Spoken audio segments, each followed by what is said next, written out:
90% Gaza तबाह, जश्न मनाए हमास।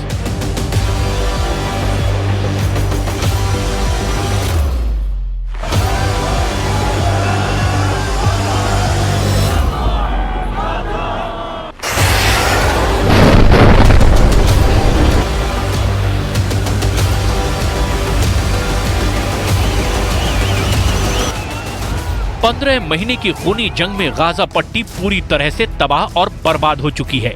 इजरायली सेना और हमास लड़ाकों के बीच युद्ध विराम हुए कई दिन बीत चुके हैं। इस दौरान गाजा में ऐसी विचलित करने वाली तस्वीरें सामने आई जो हैरान करती हैं कि आखिर हमास के लड़ाके किस जीत का जश्न मना रहे हैं। फिलिस्तीनियों की लाशें चारों तरफ बिखरी पड़ी हैं।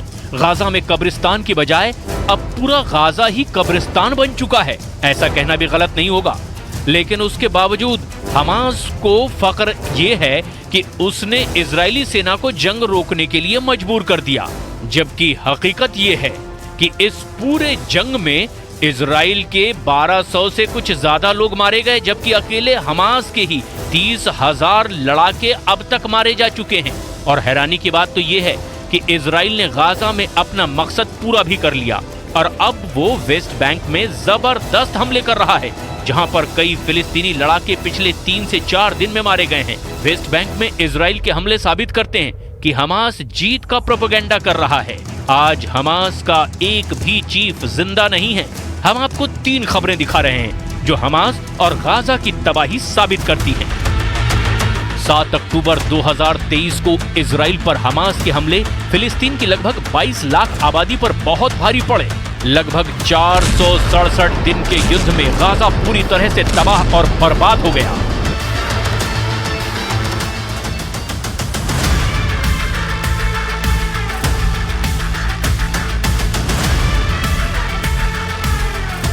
अगर जंग के लिहाज से देखें तो इजराइल ने गाजा के एक बड़े इलाके पर पूरी तरह से कंट्रोल कर लिया।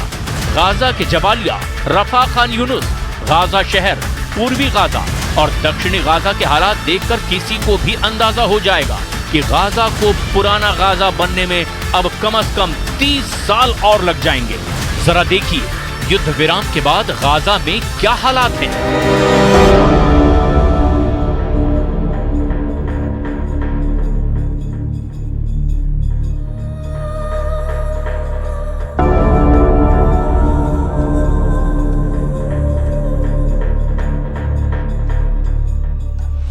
गाजा जंग में 46,000 से ज्यादा फिलिस्तीनी मारे गए, जबकि हमास की 24 बटालियन में शामिल 30,000 लड़ाके 15 महीने की जंग में मारे गए। गाजा में घरों का मलबा है, मलबे के नीचे इंसानों की हड्डियां भरी पड़ी हैं। एक रिपोर्ट में दावा किया गया कि लगभग 10,000 से ज्यादा लाशें गाजा में दबी पड़ी हैं। गाजा में 15 महीने बाद लागू हुए युद्ध विराम के बाद लोग अपने घरों को लौट रहे हैं, जो इजराइल की बमबारी की वजह से शिविरों में रहने को मजबूर थे। गाजा के लोगों में महीनों बाद घर वापस लौटने की खुशी है, लेकिन तबाही का मंजर उनको हताशा में डुबो रहा है। गाजा वासियों को अब तक वहां सिर्फ मलबे का ढेर ही दिखाई दे रहा है।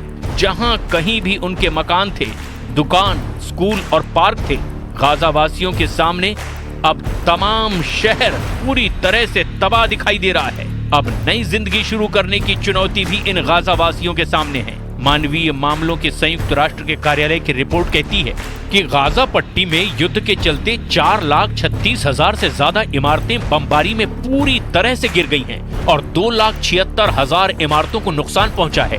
गाजा की 90% से ज्यादा आबादी इस युद्ध के चलते विस्थापित हो गई। एक अनुमान के मुताबिक गाजा की तबाह इमारतों का मलबा हटाने में ही 10 साल का समय लग सकता है।